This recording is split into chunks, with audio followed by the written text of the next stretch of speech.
Good morning, students.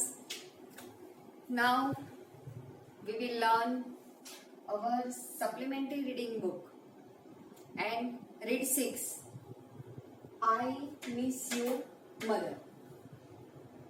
આના આગલા લેસનમાં આપણે જોયું તો I love me. હવે જ્યારે તમે આ લેસનનો વિડિયો જોતા હશો એ પહેલા તમે ટેસ્ટ આપેલો છે, કેટલાક વિદ્યાર્થીઓને મેં ટેસ્ટ WhatsApp પર પણ મોકલ્યો છે, એ લખીને પણ મોકલ્યો છે. ઘણા વિદ્યાર્થીઓએ ઘરે બેઠા બેઠા આ વિડિયોઝ જોઈને ખૂબ સરસ મહેનત કરી છે અને બધાએ એ પ્રમાણે સરસ કામ કરવાનું છે.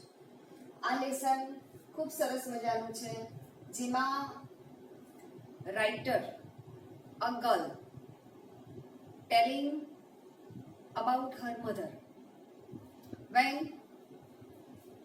she knows writer's mother was fond of writing. She also wrote her diary. At the end of the December, the writer's mother completed his diary. Almost 17 years. Writer's mother was nature lover. And after 3 days of Natal, Christmas, writer's mother knows about her disease, about her cancer. But in his writing, in his notes, she interested and she has written many about the music, about his family members, about his families, about animals, etc. After 1 month, writer got a diary. In this diary, she read that even if her writer's mother was not well, she cannot get up from the bed, though she wrote greetings and gift to her grandchildren. She knows about her illness, but she deliberately, unintentional, careless about own illness. વિદ્યાર્થીઓ, આ લેસનમાં writer એ પણ લેખિકા છે. એમની માતાને લખવાનો બહુ જ શોખ છે. એમની માતા ડાયરી લખતા હોય છે અને એ ડાયરીમાં એમણે કુદરત વિશે પુષ્કળ વર્ણન કરેલું છે. એની આજુબાજુના કુદરતી સૌંદર્ય, જ્યારે બીમાર હતા ત્યારે એમની બારી બહાર એમને જે દ્રશ્ય દેખાતું હતું એ આ બધું જ ખૂબ ડિટેલમાં એમને સરસ મજાનું વર્ણન કરેલું છે. લગભગ એમની ઉંમર એટલે કે રાઇટર્સના માતાની ઉંમર છે 70 વર્ષની છે, છતાં પણ એમનો લખવાનો શોખ અને કુદરતી સૌંદર્યનું વર્ણન કરવાનો શોખ છે એ અદ્ભુત છે. ડિસેમ્બરના અંતમાં એ પોતાની ડાયરી પૂરી કરે છે અને નાતાલ એટલે કે ક્રિસમસના 3 દિવસ પછી રાઇટર્સની માતાને એમના કેન્સરની, એમની બીમારીની જાણ થાય છે. છતાં પણ એમનું લખવાનું કામ, એમના કુદરતી વર્ણનનું કામ, ફેમિલીના સભ્યો સાથેનું એટેચમેન્ટ ખૂબ સુંદર રીતે એમને વર્ણન કરેલું છે. અને ડેથ આફ્ટર 3 months, ડાયરી પત્યાના 3 મહિના પછી એમનું મૃત્યુ થાય છે. અને એમના કેન્સરની એમને જાણ હતી, છતાં શી વોઝ એટલે કે રાઇટર્સની માતા ખૂબ દિલથી, પ્રેમથી મ્યુઝિક, સંગીત, કુટુંબ, પ્રાણીઓ, આજુબાજુનું કુદરતી વાતાવરણ, વૃક્ષો, આની સાથે ખૂબ હાર્ટલી કનેક્ટેડ હતા, ખૂબ લાગણીવશતાથી જોડાયેલા હતા. એનું વર્ણન પણ આપણી ટેક્સ્ટમાં કરેલું છે. અને જે રાઇટર્સની માતાએ કરેલું વર્ણન રાઇટર્સ આપણને કહે છે એનું બોન્ડિંગ પણ આપણને ટેક્સ્ટમાં અલગથી આપેલું છે. તમે જ્યારે ટેક્સ્ટ ખોલશો ત્યારે જે માતાના રાઇટિંગના ડાયરીના ઓન પેજ છે ને એ બધા યલો કલરમાં આપેલા છે અને એ ડાયરીમાં જ્યારે લેખિકા વાંચે છે એ ડાયરીનો સમય આપણને આપેલો છે. ખરેખર એ જ્યારે લેખિકા એટલે કે આપણને કહેવાવાળા ઓથર છે એ ડાયરી વાંચે છે ત્યારે એમની ઉંમર પણ લગભગ 70 સુધીની પહોંચવા આવી છે અને એક જન્મ દિવસે એ પોતાની દીકરી માટે જે સરસ મજાની સરપ્રાઈઝ મૂકતા ગયા છે એ સરપ્રાઈઝનું વર્ણન પણ આપણને રાઇટરે કરેલું છે અને એ વખતે પોતાની માતાને કેન્સર છે, એમની માતાએ કેન્સર જાણે છે, એમની તબિયત બહુ જ ના તંદુરસ્ત છે, એ બેસી શકે એવી પરિસ્થિતિમાં નથી, છતાં પણ પોતાના ગ્રાન્ડ ચિલ્ડ્રન માટે એ તકલીફ સહન કરીને પણ લખે છે, બેસ્ટ વિશિસ આપે છે. આ જ્યારે રાઇટર વાંચે છે ત્યારે એમને પોતાની માતાની જે કુટુંબ માટેની સહાનુભૂતિ, કુટુંબ માટેની તીવ્ર લાગણી હતી એનો જબરજસ્ત અનુભવ થાય છે અને એ અનુભવ આપણને રાઇટરે આપેલો છે. તો now we will learn supplementary reading 6 I miss you mother. હવે ટેક્સ્ટ ખોલ.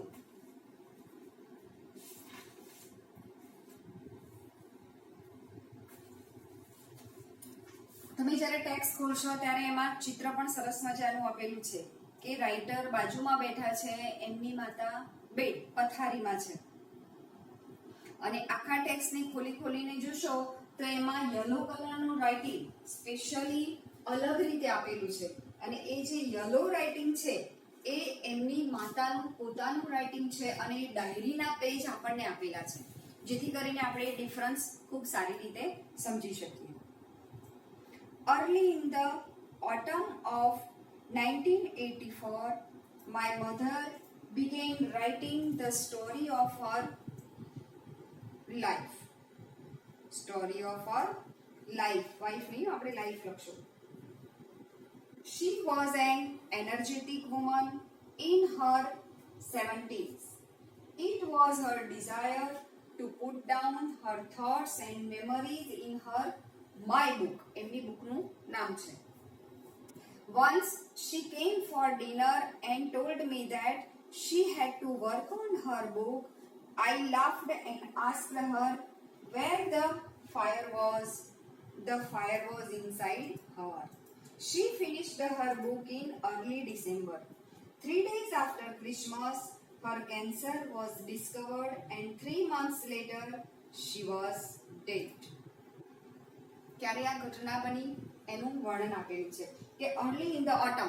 હવે ઓટમ એટલે કઈ સીઝન, કઈ ઋતુ કહીશું આપણે? પાનખર. My mother began writing the story of her life. એમના જીવનની સ્ટોરી લખવાની એમણે શરૂઆત કરી. She was energetic. એનર્જેટિક એટલે ખૂબ જ ઉત્સાહી, સ્ફૂર્તિશીલ. Woman in her 70s. આમ તો 70 વર્ષે વ્યક્તિને કોઈ શોખ હોતો નથી, ન લખવાનું ન વાંચવાનું. એની શારીરિક તકલીફોને કારણે એની ઉત્સાહ, એની અંદરથી આપણને પ્રેરણા મળે એવું બહુ ઓછું બનતું હોય છે. પણ અહીંયા રાઇટર્સની મધરમાં ઇનએવિટેબલ એક અપવાદરૂપ બાબત છે કે રાઇટર્સને એમની માતામાં 70 વર્ષે પણ એક ઉર્જાનો અનુભવ થતો હોય એવું લાગે છે. It was her desire. હવે એમની માતાની ઈચ્છા હતી to put down her thoughts, કે એમની માતાએ એમના થોટ્સ, એમના વિચારો and memories in her book, અને બુકનું નામ આપેલું છે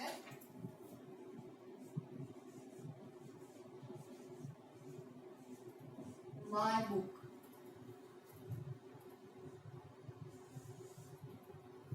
રાઇટર્સની માતા રાઇટર્સને કહે છે કે માય બુક નામની મારી બુકમાં, એમની ડાયરીમાં એમને પોતાના થોટ્સ, એમના વિચારો એન્ડ ડિઝાયર, એમની ઈચ્છાઓ ખૂબ સરસ રીતે લખેલી છે. વન્સ શી કેમ ફોર ડિનર. એક વખત ડિનર માટે એટલે કે જમવાના સમય આવે છે. એન્ડ ટોલ્ડ મી, અને રાઇટર્સને કહે છે that she had to work on her book. મેં મારી બુક લખવાનું કામ શરૂ કર્યું છે. એ વખતે રાઇટર્સને એવું લાગે છે કે આટલી ઉંમરે બુક લખાતી હશે, આટલી ઉંમરે બુક લખી શકાય, એટલા માટે writers laughed and asked her where the fire was, કે ભાઈ આગ ક્યાં લાગી છે, શા માટે તમારે લખવું પડે છે. ધ ફાયર વોઝ ઇનસાઇડ હર. પણ ખરેખર આગ ક્યાં લાગી હતી? એટલે કે રાઇટર્સની મધરને એમના કેન્સરની જાણ હતી, પણ રાઇટર્સને એની ખબર હતી નહીં. એટલે કે માતાને ખબર હતી પણ એની પુત્રીને આ વાતની ખબર હતી નહીં. એટલા માટે એવું સેન્ટેન્સ આપેલું છે કે the fire was inside Har. She finished her book in early December. ડિસેમ્બરની શરૂઆતમાં, અર્લી ડિસેમ્બર એટલે કે ડિસેમ્બર પૂરો થવા આવે છે એવામાં એન્ડ એમની બુકનું કામ ફિનિશ કરે છે 3 days after Christmas.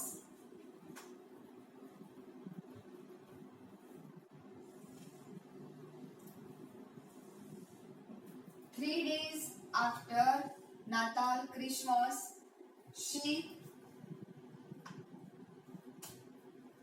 her cancer was discovered. Discovered એટલે શોધી કાઢી, એટલે કે informed, જાણ થવી. And 3 months later she was died. અને 3 મહિના પછી એ મૃત્યુ પામી છે. From my mother's book. હવે આપણને રાઇટર એમની માતાની બુકમાંથી એમની માતાએ શું શું લખ્યું છે એ આપેલું છે. હવે એમની ડાયરીના જે વર્ડ છે આપણે જરા વાંચીએ. I have covered, I have loved family, friends, nature, animal, music and many other things. આ બધું જ મને બહુ ગમતું હતું. It will be hard to say goodbye to those I love, to the beauty in the world. હવે family, friends, nature, animal આ બધાને એમણે શું કહેવાનું હતું? જેની સાથે હાર્ટલી કનેક્ટેડ હતા એ બધાને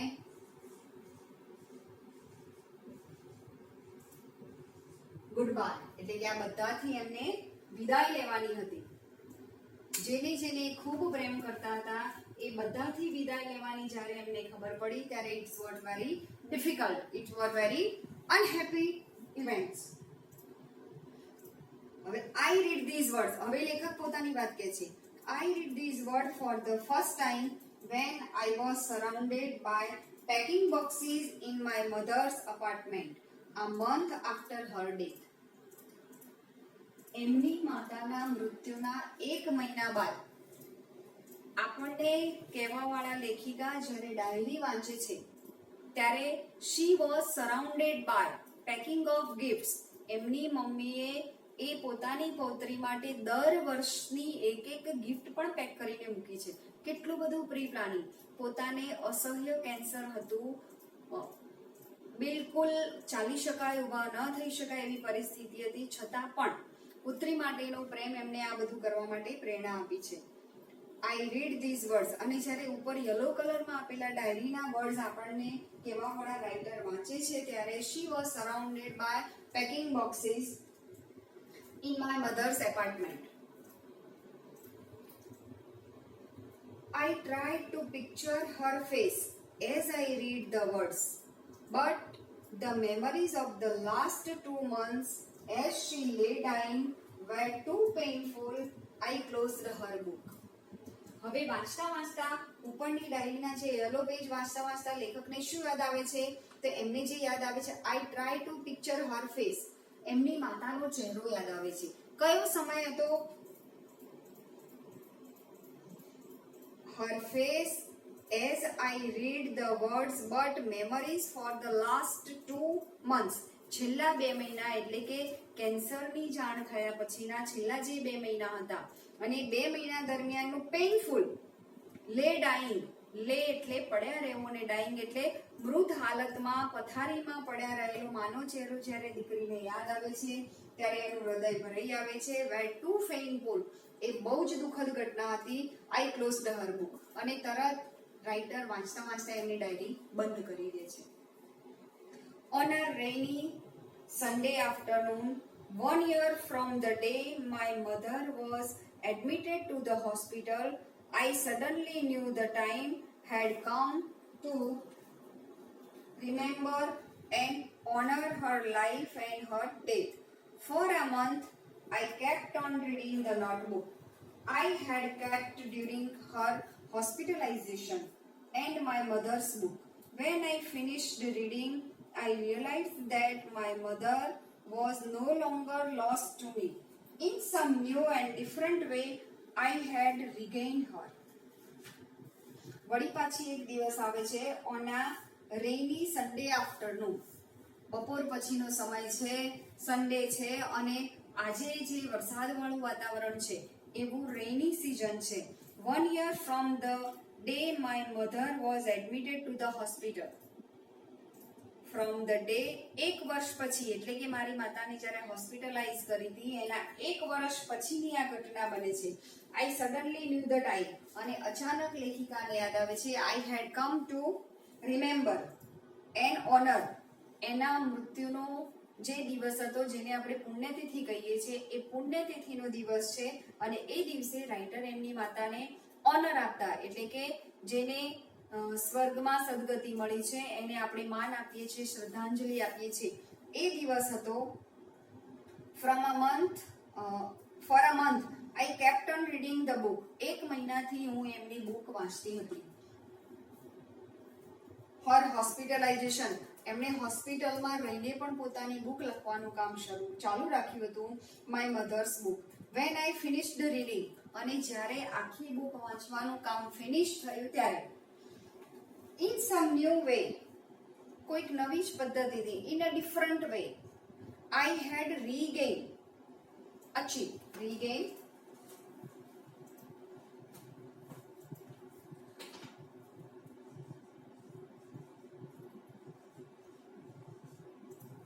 પુનઃ પ્રાપ્ત કરવું, પાછું મેળવવું. શી રીગેઇન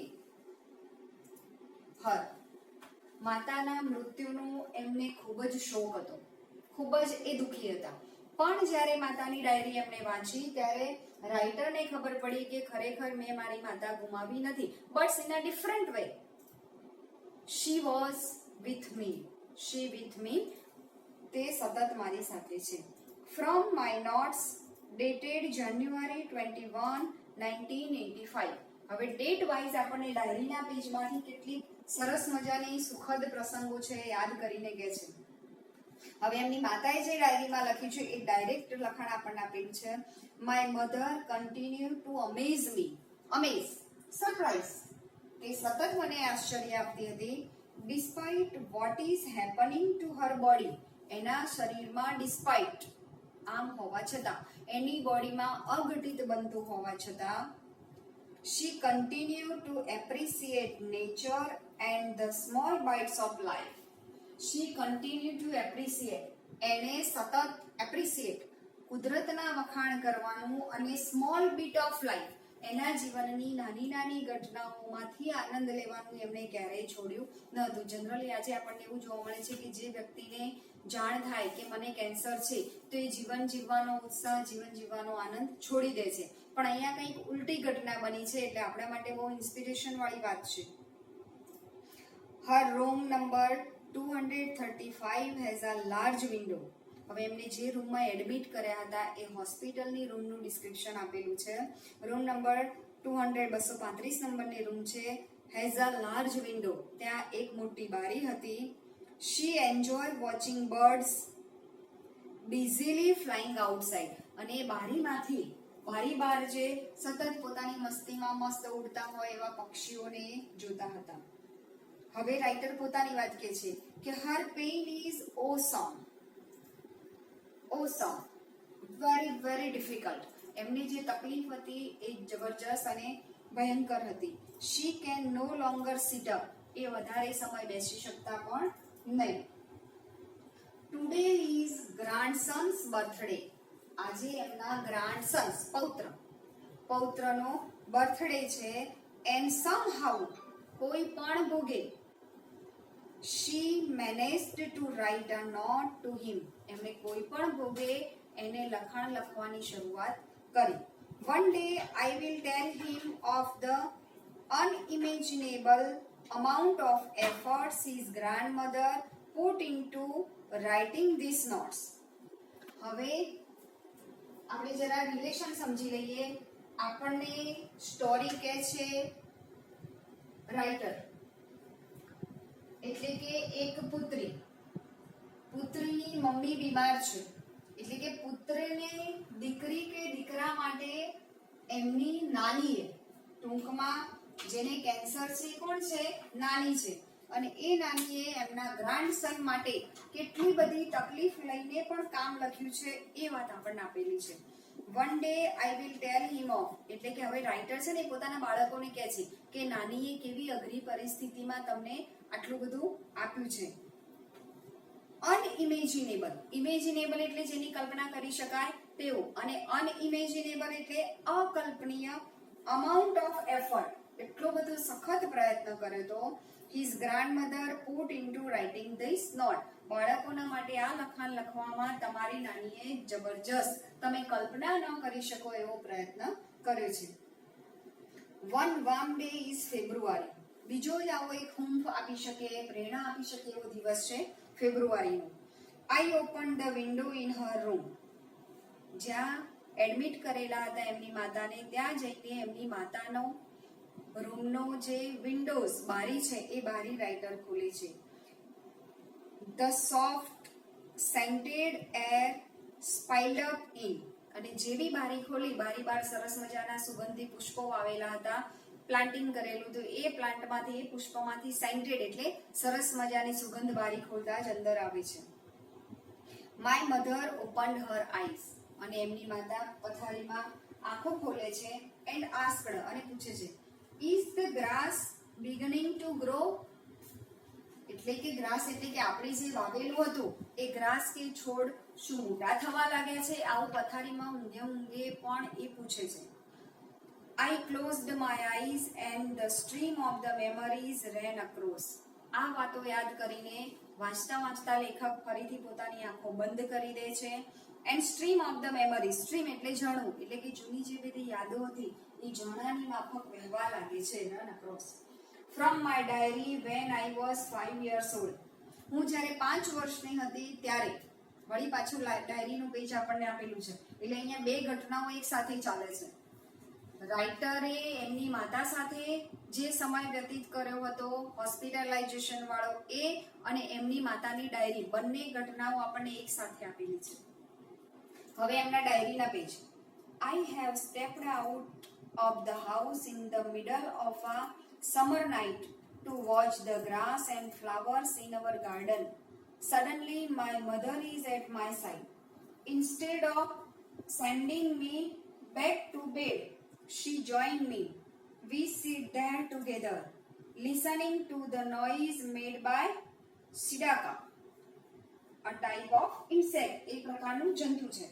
Look, she says, pointing to a shooting star, but I am looking at the light in her eyes. Later, I fall asleep with my head in her leg. હવે અહીંયા એવો પ્રસંગ આપેલો છે, એક વખત ઉનાળાની રાત છે અને રાઇટરની ઉંમર એ વખત બહુ નાની હતી, અને એ શું અડધી રાતે પોતાના રૂમમાંથી બહાર આવે છે, બગીચામાં જાય છે. જો બીજા કોઈની મધર હોય તો શું કહે છે એને કે ભાઈ આટલી રાત્રે બહાર જવાય નહીં, સૂઈ જવાનું હોય, આવું કહીને બાળકને અટકાવે. પણ અહીંયા એની માતા એને એવું કરતા નથી. એ શું કરે છે, એને લઈને ગાર્ડનમાં જાય છે. પછી ગાર્ડનમાં એને નવી નવી જે પ્લાન્ટિંગ કરેલા છોડ છે એ બતાવે છે. એક પક્ષીનો સુંદર અવાજ છે એ પણ એનો અનુભવ કરાવે છે. એ આપેલું છે, આપણે ફરીથી સમજી લઈએ. I have stepped out of the house, ઘરમાંથી હું બહાર આવી, in the middle of a summer night, ઉનાળાની અડધી રાત્રે, to watch the grass and flower in our garden, અમારા ગાર્ડનમાં વાવેલા ફ્લાવર અને ઘાસને જોવા માટે. Suddenly my mother is at my side, મારી માતા પણ અચાનક મારી બાજુમાં આવીને બેસી ગયા. Instead of sending me back to bed, એટલે કે મને પથારીમાં પાછું મોકલવાને બદલે, ઇન્સ્ટેડ ઓફ શી જોઈન મી, એ પણ મારી સાથે અડધી રાતે દિવસના થાકેલા હોવા છતાં મારી સાથે જોડાઈ ગયા. વી સીટ there together, અમે બંને ત્યાં સાથે મળીને બેઠા. listening to the noise made by a type of insect, એક પક્ષીનો સરસ મજાનો અવાજ આવતો હતો એ સાંભળવા માટે અમે બેસી રહ્યા. સ્વાભાવિક છે, અડધી રાત્રિ હોય એટલે થોડોક અવાજ પણ આપણને ક્લિયરલી સંભળાઈ શકે. લુક, she says, પછી એ એમની માતા કંઈક બતાવે છે. pointing to a shooting star, આકાશમાંથી તરતો જે ખરતો તારો આપણે કહીએ છીએ, shooting star. But I am looking at the light in her eyes, પણ લેખકને એ જે શૂટિંગ સ્ટાર છે એમાં રસ નહોતો, પણ એ તો ક્યાં જોઈ રહ્યા હતા? લેખક એમની માતાની આંખોમાં જોઈ રહ્યા હતા કે આટલી રાત્રિએ પણ માં થાકેલી હોવા છતાં પણ મારી સાથે બેસી છે. અને later I fall asleep with my head in her lap, અને હું ત્યાં જોતા જોતા તેના ખોળામાં બહારના બહાર ગાર્ડનમાં સૂઈ ગઈ. હવે લેખકને આ દિવસ યાદ આવે. હવે આપણી ટેક્સ્ટનું લેસન.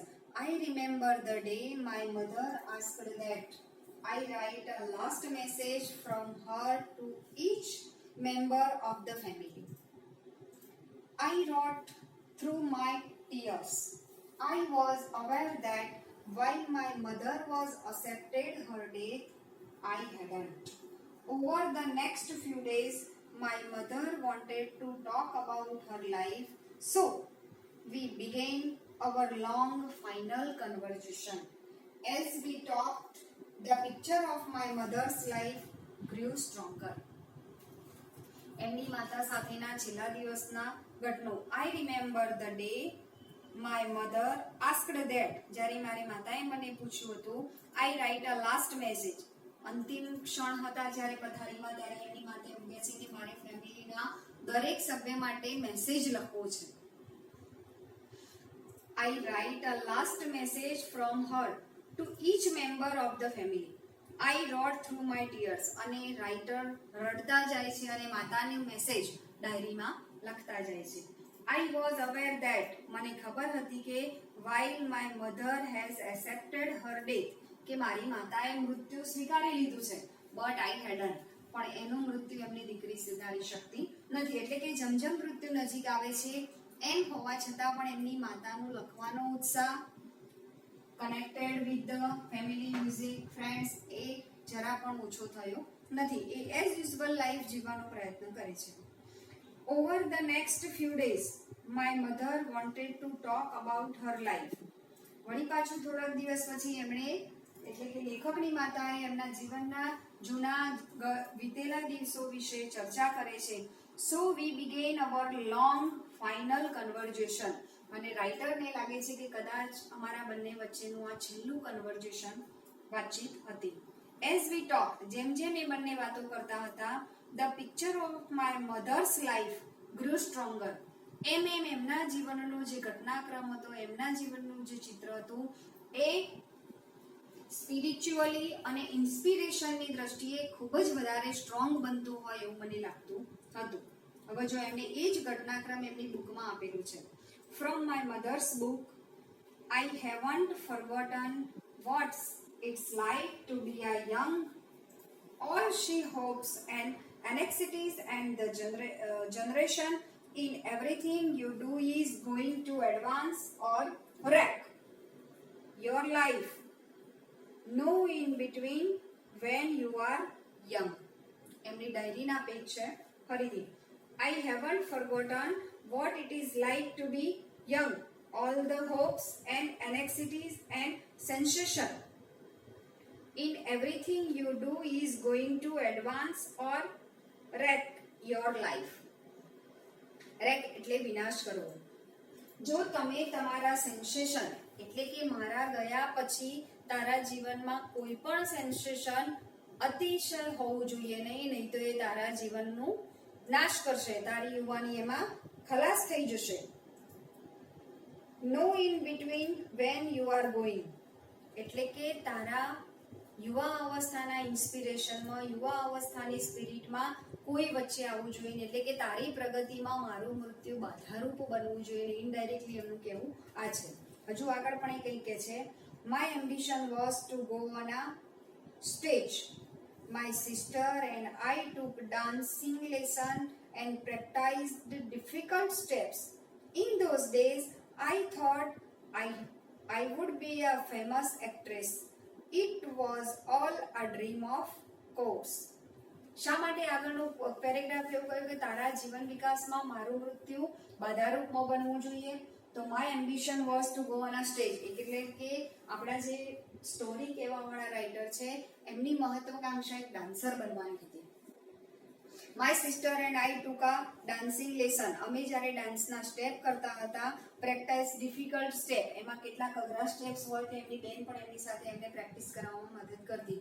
ઇન ધોઝ ડેઝ, એ દિવસોમાં, આઈ થોટ, અને એ વખતે લેખિકાએ એવું નક્કી કર્યું હતું કે I want go a famous actress. હું પણ એક ફેમસ એક્ટ્રેસ બનીશ. એટલે કે એનું જે એમ્બિશન હતું એમાં એની માતાનું મૃત્યુ એને પાછળ પાડી દે, એનું સેન્સેશન એના વિકાસમાં બાધારૂપ ન બને એવું એમની માતાનું માનવું હતું.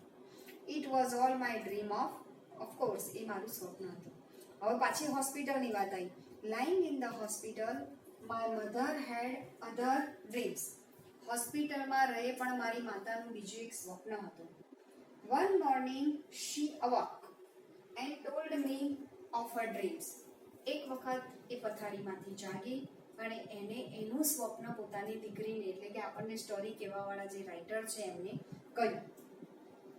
She had seen a man fall from a roof. All that day her thoughts were of falling. એમની માતા કહે છે કે આજે મને એવું સ્વપ્ન આવ્યું. She had seen a man fall from a roof.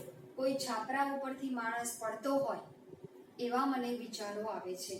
And all that, આખો દિવસ એમના વિચારો કેવા હતા? All that days her thoughts were of falling.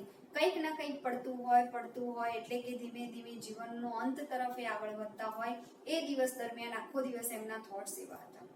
Don't be afraid, આઈ રીઅસ્યોર્ડ હર. બાજુમાં રાઇટર બેઠેલા છે એટલે એવું કહે છે કે ડોન્ટ બી અફ્રેડ, કોઈ પડે છે તો તું ગભરાઈશ નહીં. રીઅસ્યોર, પુનઃ ખાતરી આપવી. Of course I will catch you, જો તું પડી જઈશ તો હું તને પકડી લઈશ. For all those years when I was growing up, you caught me. Now it's my turn. સરસ મજાનું કનેક્શન અને એક ફિલિંગ વાળું ઇમોશનલ વાત આપણને આપેલી છે કે of course I will catch you for all those years. અત્યાર સુધીના વર્ષોમાં રાઇટર્સ પોતાની માતાને કહે છે કે અત્યાર સુધીના વર્ષોમાં when I was growing up, હું જ્યારે મોટી થતી હતી, હું લથડિયા ખડીએ ચાર પગે ચાલતી હતી, ઊભા થઈને ચાલતા ચાલતા પડી જતી હતી. યુ કોટ મી, ત્યારે મને સપોર્ટ કોણે આપ્યો? તે. મને પડતા પડતા કોણે બચાવી? માતાએ. તો હવે નાઉ ઇટ ઇઝ માય ટર્ન. હવે તને બચાવવાની જવાબદારી મારી, એટલે કે હવે તને સંભાળવાનો વારો મારો. Her face relaxed under the oxygen mask. અંતિમ સ્ટેજ છે એટલે સ્વાભાવિક છે એમને ઓક્સિજનનું માસ્ક લગાવેલું છે. અને જ્યારે દીકરીએ આવું કહ્યું કે હવે તને સંભાળવાનો વારો મારો આવ્યો, એટલે એના ચહેરા પર રિલેક્સેશન આવ્યું, હળવાશ આવી. But I knew there would come a time, મને ખબર હતી કે હવે સમય આવી ગયો છે. And soon when I would have to let her go, મારે એને પ્રેમથી જવા દેવાની છે. એટલે કે જ્યારે રાઇટર માતા પાસે આવતા ત્યારે બહુ રડતા હતા, બહુ સંવેદનશીલ હતા. પણ જ્યારે છેલ્લે એમને કહ્યું કે હું તને પકડીશ, હું તને સંભાળીશ, એટલે એમની માતાના ચહેરા પર હળવાશ આવી કે ના ભાઈ હવે મારી દીકરીએ મારા મૃત્યુને નજીક આવતું સ્વીકારી લીધું છે. એન્ડ સો વુડ શી, અને એ પ્રમાણે જ એમને કર્યું. From my notes March 1st 1985. હવે પાછું એમનું ડાયરીના પેજની એક નાનકડી ઘટના આપેલી છે. She is very weak and her breathing is irregular, but her spirit is still connected to the world. When I held the pot of flowers close to her, she said delightedly, "Oh, that is so pretty. Isn't it wonderful how life goes on?" એની માતા કહે છે. એટલે અહીંયા એવું આપેલું છે કે જ્યારે એક વખત એની માતા પથારીમાં હતી ત્યારે એમની દીકરી સરસ મજાના ફ્લાવર લઈને ફ્લાવર પોટ્સ એમની બેડની બાજુમાં સજાવે છે. તો એ જોયા પછી માતા એવું કહે છે કે કેટલા સરસ મજાના ફૂલ છે, જાણે કે આપણું જીવન પણ આવું રંગબેરંગી ફૂલોની માફક સુગંધીદાર રીતે પસાર થતું હોય એવું કહે છે. She is very weak and her breathing is irregular. એ બહુ અશક્ત હતા, શ્વાસ પણ ઇરેગ્યુલર થતો હતો, વધઘટ થતો હતો છતાં પણ. But Har spirit is still connected to the world. પણ ઉત્સાહ તો હજુ એટલો જ વર્લ્ડ સાથે, જગત સાથે જોડાયેલો હતો.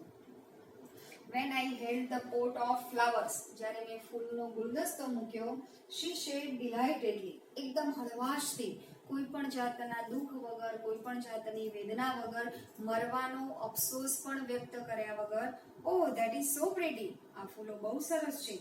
Isn't it wonderful, કેટલા અદ્ભુત છે.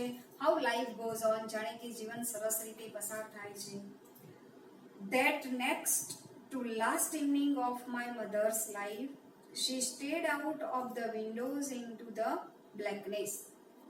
એમના જીવન, માતાના જીવનનો છેલ્લો દિવસ છે અને છેલ્લા દિવસનું વર્ણન કરતા કહે છે last evening of my mother's life, એમના માતાની જ્યારે અંતિમ સાંજ હતી.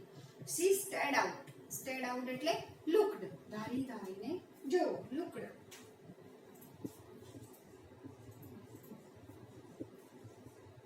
ક્યાં જોઈ રહ્યા હતા?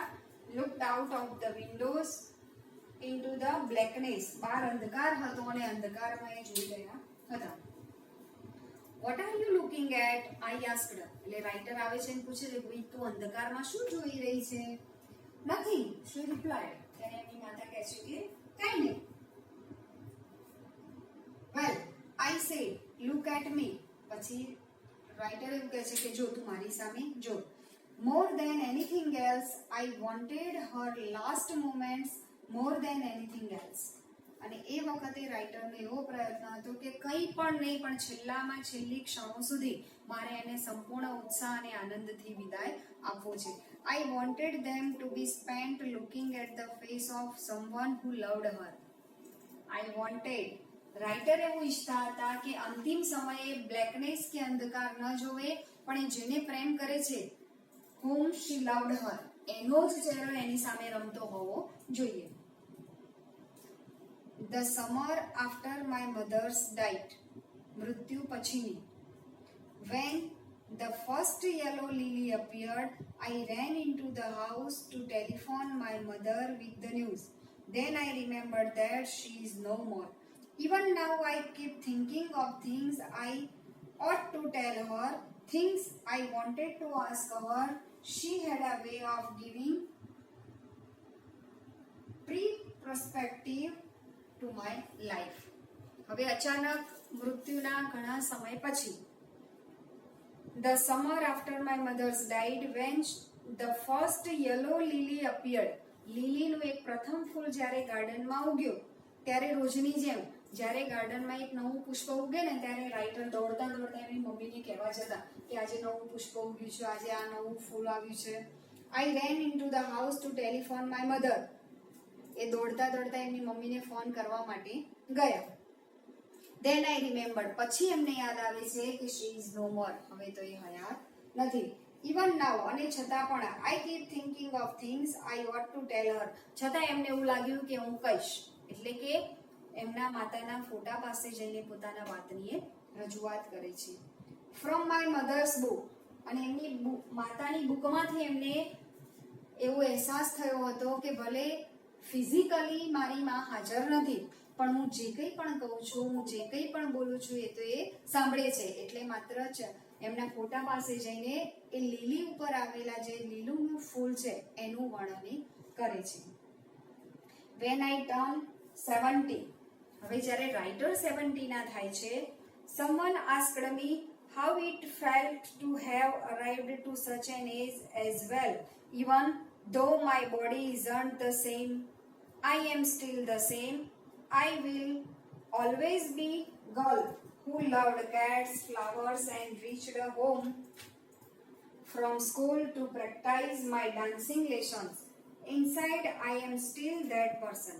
હવે જ્યારે રાઇટર 70 ના થાય છે એ વખતે someone asked me, કોઈક એમને પ્રશ્ન પૂછે છે, how it felt to have arrived at such age, આટલી ઉંમરે પહોંચ્યા પછી તમને કેવું ફીલ થાય છે? even though my body isn't the same, કારણ કે 17 વર્ષની બોડીની ફિઝિકલ કેપેસિટી અને 70 વર્ષની બોડીની ફિઝિકલ કેપેસિટીમાં ઘણો બધો તફાવત હોય છે. એટલે કોઈ એમને એવો પ્રશ્ન પૂછે છે કે ભાઈ આ વર્ષે આટલી ઉંમરે તમને કેવું ફીલ થાય છે? though the body isn't same, જો કે તમારું શરીર પહેલા જેટલું સશક્ત કે પાવરફુલ નથી, છતાં પણ આઈ એમ સ્ટીલ ધ સેમ. છતાં રાઇટર કહે છે કે મને 17 વર્ષે જે અનુભવ થતો હતો એટલો જ અનુભવ, એવો જ અનુભવ થાય છે. I will always be the girl. હું હંમેશા એવી જ છોકરી બનીને રહીશ. હુ લવડ કેટ્સ, કે પહેલા જે હું પ્રાણીઓને પ્રેમ કરતી હતી. ફ્લાવર્સ, ફૂલો સાથે મારો જેટલો લગાવ હતો. એન્ડ રેસ્ડ હોમ, ઘરે દોડીને. ક્યાંથી રેસ લગાવતી હતી? Raced home from school to practice my dancing lesson. પહેલા પણ જ્યારે મારા ડાન્સિંગ લેસન પૂરા કરતી હતી, એટલે કે સ્ટેજ ઉપર એમના ડાન્સ માટેના પ્રેક્ટિસના લેસન પૂરા થઈ જાય ત્યારે દોડતા બંને બહેનો કોમ્પિટિશન લગાવતા હતા, કોણ માતા પાસે પહેલા પહોંચે. એ જ પ્રકારેનું અત્યારે પણ એમનું જીવન છે. Inside I M steel that person. અંદર તો હજુ પણ મારી માં મને સતત ને સતત. ઇનસાઇડ મી, હજુ પણ સ્ટીલ એ જીવન છે. I miss that person. અને આટલી ઉંમરે મને સતત પ્રેરણા આપનાર આઈ સ્ટીલ ધેટ પર્સન. હજુ પણ હું એ વ્યક્તિ રહી શકી છું. એનું કારણ, એનું મુખ્ય કારણ છે એમની બુકમાંથી મળેલી સતત પ્રેરણા. એટલે કે રાઇટર આપણને એવું કહેવા માંગે છે કે આઈ મિસ યુ મધર. જે વ્યક્તિ આપણી પાસેથી વિદાય લે છે એના દુઃખમાં આપણે એટલા બધા શોકમાં ડૂબી જઈએ છીએ કે વર્તમાન પરિસ્થિતિને આપણે યોગ્ય રીતે જીવી શકતા નથી. અહીંયા એ જ વાત આપણને આપેલી છે કે જે વ્યક્તિ આપણી પાસે હયાત નથી પણ એના વિચારો, એના થોટ્સ, એનું ઇન્સ્પિરેશન જો આપણે આપણા જીવનમાં લઈએ તો એને બરાબર શ્રદ્ધાંજલિ આપી પણ કહેવાય. અને એના મૃત્યુની ઘટના, એની આપણી પાસેથી લીધેલી વિદાય આપણા જીવનમાં બાધારૂપ બનતી નથી, પણ રાઇટરની જેમ 70 વર્ષે એમને પણ જીવન જીવવાનો ઉત્સાહ આપે છે. હવે પછીના વિડીયોમાં આની એક્સરસાઇઝ આપણે સોલ્વ કરશું.